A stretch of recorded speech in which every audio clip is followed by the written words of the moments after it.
Let's finish this video and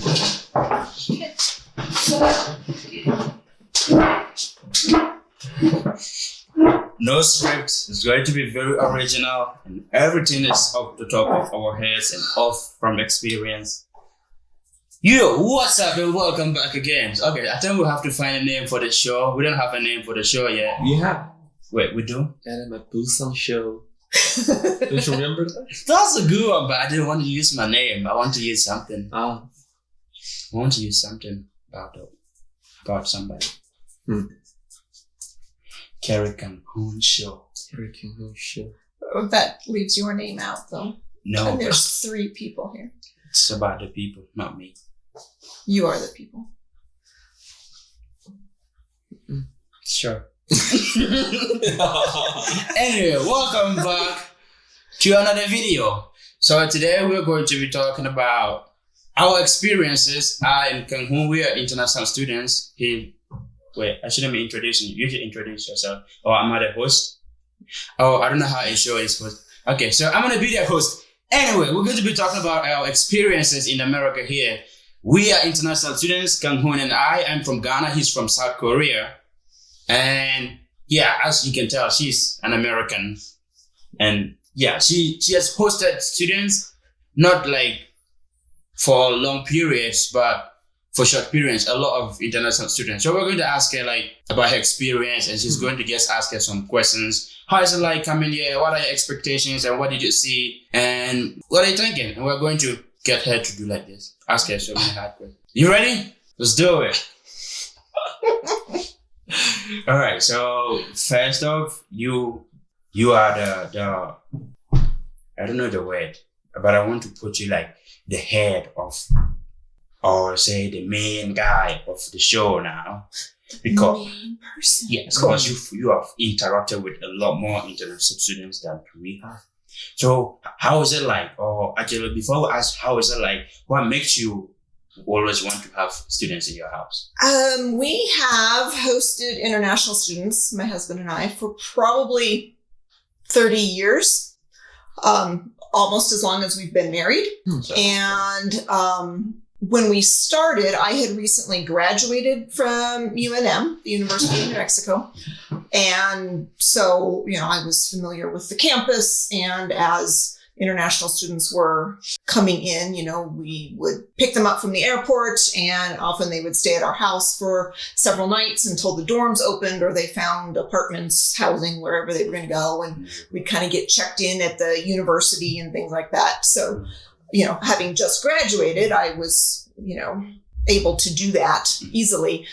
Now I am no longer recently graduated from college. I am now the age of the parents of the students that are coming. So it's a little bit different role, but the campus is still the campus. It's still some. It is. So I can remember how to get places we need to go. So. Well, that's good. That's good to help people like us also survive. Yeah. Right? Yeah. I'll say that. Well, It has changed too, because when we started there's the cat. Prior to 9/11, when you went to the airport to pick up a student, you just went right to the gate where they were getting off the plane. But back then we didn't have social media and cell phones and ways of communicating beforehand that much. So often we didn't know what the student looked like or anything. We just had a name and what flight they were coming in on. So we would have a little sign with their name written on it and people would get off the plane and, we kind of, are you this person? Are you this person? And sometimes, if a kind of sketchy person would get off the plane, you'd kind of put your sign down because you were hoping it wasn't that person. Not really. We've never had any sketchy people. It's been a good experience. So now, we can communicate beforehand much easier and, exchange pictures so we know who we're looking for when we go to the airport and things. That's crazy. Maybe not because I haven't seen it. Like you just go and you're standing and looking at the flight and people coming out. Yeah. Yeah, that's not very secure. No, there wasn't, a barrier between the secured area of the airport and the rest of the airport. Anybody could just go anywhere. And, yeah. Well, good to know. But so now, because I'm the host, I want to put myself at live. So I'm going to ask Kung Hoon, when you were coming, what were the things that you were expecting to see in America here? Or what, no, not to see, but what was your expectations? I mean, well, I'm here as an exchange student. So my first goal was to make lots of friends. Just that was my one and the only goal, is to make many friends to keep in touch with. yeah, You're on your way. Yeah, Good job. I already got two. Yeah, well, studying is important part of the students, but still, experiencing some cultures and making some friends and know their cultures, how they live in their countries, and maybe I can visit them. Well, in near future. So that was my expectation for the American.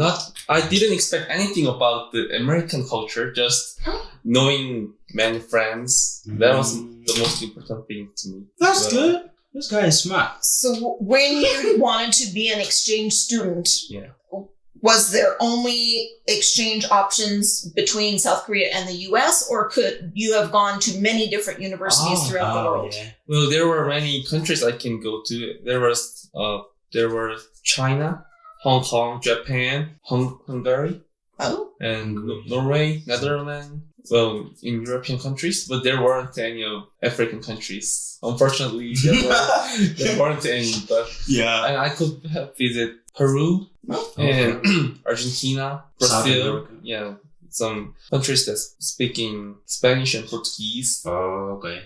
Well, but I chose America to study more about this English things, and I don't speak Spanish or Japanese, Chinese at all, so that makes sense. There was not many choices to make. I see. So it's a program that brought you. You came with some program. Is it a scholarship thing that the program say, hey, come, choose one of these countries and then we'll pay for you to go? Was that how it is? Or you pay things for yourself? There's nothing related to scholarship in my university. They just tell me to pay everything for me. So there's not. Well, you can see this guy is smart. Me, when I was coming, it's because of where I'm from too. I was expecting to see ooh, it's America, and every day when you wake up, it's busy. You just come out and on your doorstep, people are just walking, and it's business, and there's money, and there's big buildings, and everything is everywhere. But I came in and I'm just seeing it, and no, I'm serious. And I came, especially in Albuquerque I would say, but in Santa Fe, you come out, it's sometimes you can see in trees, I've seen a lot of trees in Africa, Ghana, there's a lot of trees. And I came here and I continue to see trees. I'm like, but it wasn't. The US is a very big country and has very distinct regions and cultures and lifestyles from one end to the other and north to south. I just wanted to go to New York. Yeah, probably what you see in the movies more is the big city hustle and bustle, not so much the desert Southwest, laid back, spread out kind of lifestyle. Just chilling and, So we did not meet your expectations. But that was sorry. Just one of the ones I remember the most. But, there are other cool ones. If I remember, I'll say them. Did you also have choices of different countries with your program, or it was strictly the United States? It was just in America, and I don't even get to choose the state. It was hey, it's a cultural program. You're going to learn about the culture of these guys and teach them about your culture also. Okay. So you're going here, and this is the state you're going, this is the family you're going to live with. Just go. Is there any reason you chose New Mexico state? No, I didn't get to choose. They just put me, go. And I go. I just assigned you to different states. And they pay everything for me. The flight, everything. I don't pay nothing. So that was why, if I had paid myself, I'll have options. So you've lived in 3 different households now. You've been here 3 years, 2 years in high school. Yeah. And then this year in college.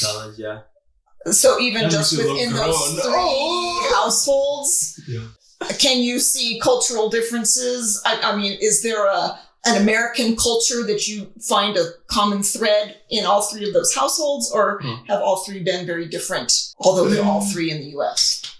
I would say it's not been quite different, although there are a few different family rules. If I can remember all of them, I don't think I can remember all family rules that I've been to. But what I've seen, this is really deep, not so much. But in Ghana, mostly it's the men that they control the decision making and everything about the family. But considering the three houses I've been to, the men don't seem to be like, yeah, I'm the one doing the job. You don't get to make a decision. I would say what we want to do and we'll do it whenever I want to. But here, it's either it is equal or the woman has more authority than the man. Interesting. Depending on whether that's one common thing that I see that's gone through all the three families that I've lived with. I don't know what else have I seen. One common thread: they're all white people. Yeah. Okay. Yeah, I think there's a much that was different because it is in the same state too. And pretty much Right. Yes. If they had been in three different parts of the U.S., it might have been a different atmosphere in the house. Probably. But yeah, that was it. But because you've not seen much in America yet, I don't know what kind of questions to push to you. But what would you say about life in America here per what you've seen so far? There's nothing I've seen so far. You've been to Santa Fe. Yeah. Yeah, Your yesterday. big day in Santa Fe. Yesterday I You visited did it Santa Fe, and I stayed there for only 3 hours. 4 hours. And I came back to Albuquerque and I played in friend's home house. Well, and also it being the pandemic and COVID and, things are shut down. Yeah. Some places are not open fully. And so it's a different experience right now than it would be, if you'd come last year or hopefully if you, had come that makes it in a few months. It's exactly the same thing I'm watching in America and in South Korea. It's totally same. Everything is shut down.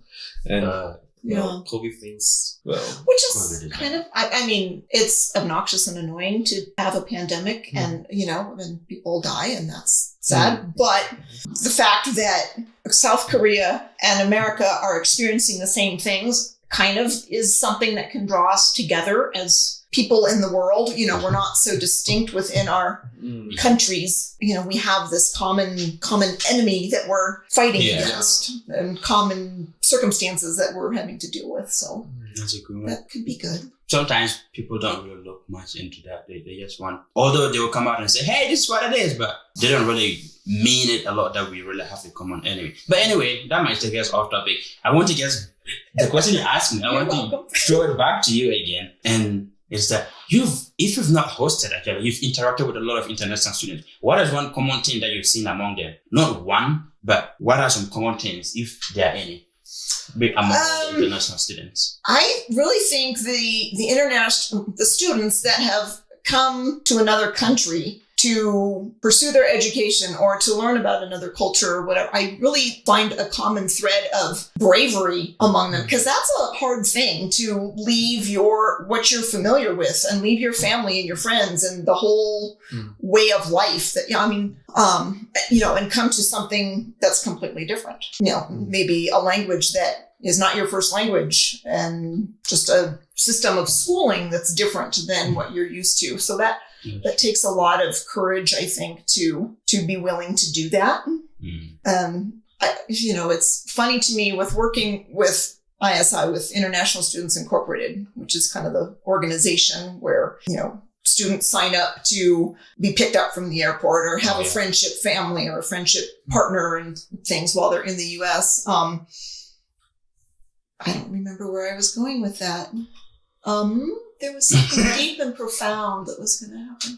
I was going to actually break you and say, yeah, that was where I came from. But I thought, I don't want to mess up. I derailed my train of thought all on my own. So, you don't even have to do that. But yeah, we don't have to. But I think that is true. Bravery. Are you brave? Are you? Oh, you're brave.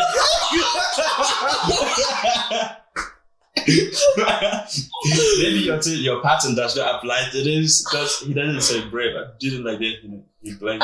I'm not sure that's the full definition of bravery. Oh yeah. So I remember now where I was going. Some of the students have traveled a lot. They've gone outside of their home country. Even if they're only 21 or whatever, they've traveled to lots of different places. And so, in that sense, coming to America isn't that big of a deal. Maybe they've already come to America on a holiday with their family or whatever, so they're more used to it. So it's not but others, like yourself, have not been outside of your home country until you come to the U.S. So that is impressive to me that the students are willing to leave what's comfortable and, in a sense, easy and go do something hard. So I see that kind of makes a lot of sense. And I think I've been asked questions a lot hey, what do you plan to do? Are you going to stay here or are you going to go back after you're done? Do you miss your family? I'm like,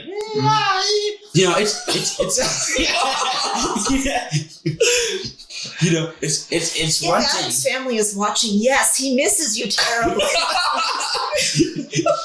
It's one thing just to ask people do you miss your family, and do you miss your family? Because in America here, to me, what I'm saying is that there are two layers of speaking. People can ask you questions, but they don't really mean the question they ask you. I don't know if I really know that very well myself.